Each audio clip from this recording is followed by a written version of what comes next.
I'm definitely a fan of good VR experiences, and I'm sure there are quite a few of you out there that feel the same. But the investment required to get a good VR experience can be pretty big. It's definitely a barrier of entry for a lot of people who'd like to get into VR. So, when Lenovo reached out about doing a sponsored showcase of their Mirage Solo Daydream VR headset and their Mirage camera, I was intrigued. It's got two cameras on the front here, and this is something that we've seen before in Windows mixed reality headsets. But it's also completely self-contained with no wires or separate PC required. So let's take a look.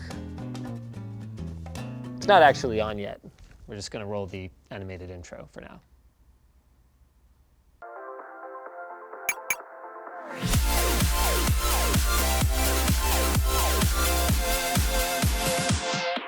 Let's put the camera aside for now and start off with the Mirage Solo headset. This is the world's first standalone Daydream head-mounted display. In the past, all Daydream headsets were essentially a shell with lenses that you could slide your Daydream-compatible phone into.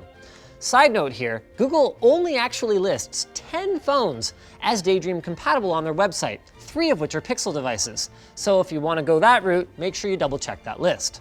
With the Mirage headset, none of that matters. It has its own built-in computer phone thing to do all of the rendering.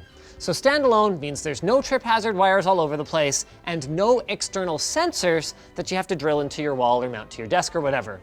And as a side bonus, you won't drain the battery of your actual phone like you would with a Google Cardboard, you know, in case your mom calls or whatever. The exterior is made of like a soft touch, off-white plastic with padding here, here, and here. And then it's got this dual action adjustability with the button on the bottom and the knob at the back to accommodate pretty much, whoa, any size of noggin. Look at that. I/O and specs are about what you'd expect for a modern computer phone, a modern thing, with a USB Type-C port on the side for charging, 64 gigs of internal storage, and microSD expansion of up to 256 gigs. The other side then features a power button with status LED and volume controls and a headphone jack. It also comes with a little Daydream remote, oh, there it is.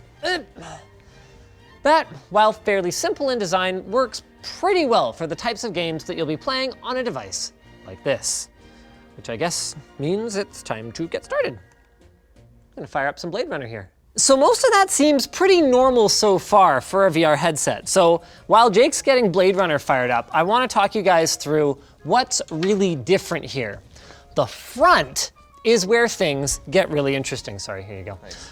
So the Mirage's dual 13 megapixel front-facing cameras power some new tech from Google called WorldsSense. So in combination with the usual internal inertial sensors, like a gyroscope and a magnetometer, is that right? And a magnetometer, these cameras allow for 6 degrees of freedom of movement.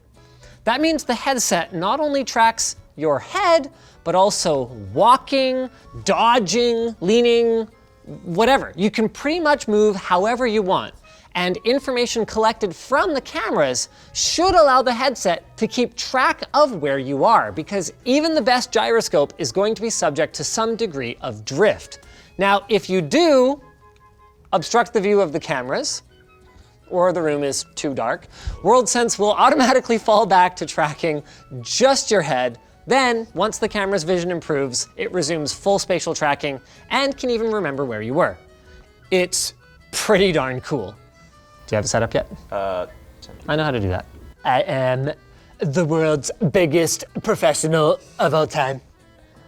We have accomplished more than any other media group. Okay, I'm happy for you. All right. So, you could try the Eclipse game. What do I do?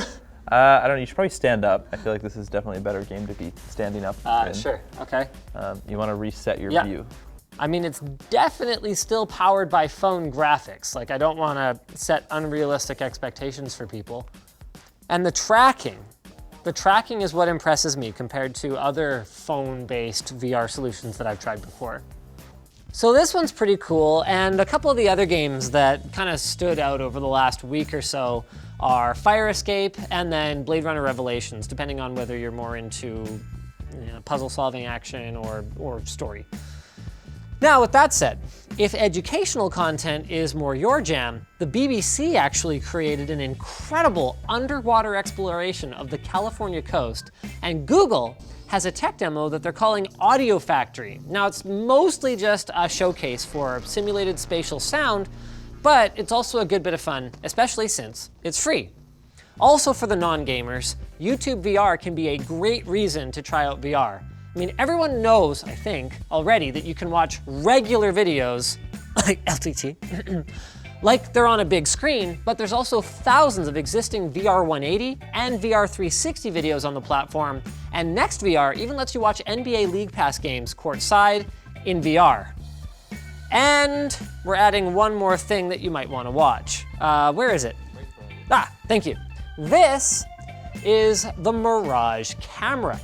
So it's a lightweight, point-and-shoot style VR 180 camera featuring dual 13 megapixel wide-angle cameras capable of shooting 30 FPS 4K VR 180 video.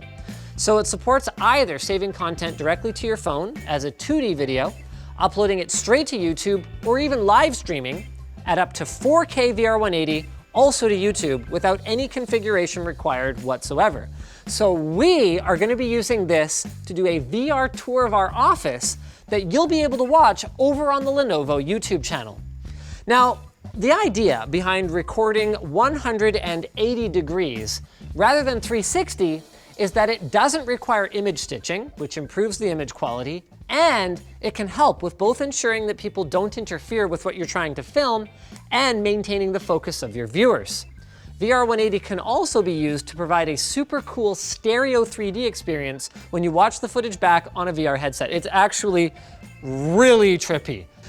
Go check out the VR 180 studio tour that we made in partnership with Lenovo. We're gonna have that linked in the video description, and it is best viewed with a head-mounted display like the Mirage headset or a Google Cardboard. So if you have one, try it out. And then after that, if you're interested in picking up a Mirage Solo headset or the Mirage camera, check out the links in the description. And then we also have links down there to a couple of other creators who also made videos on the two devices we featured today.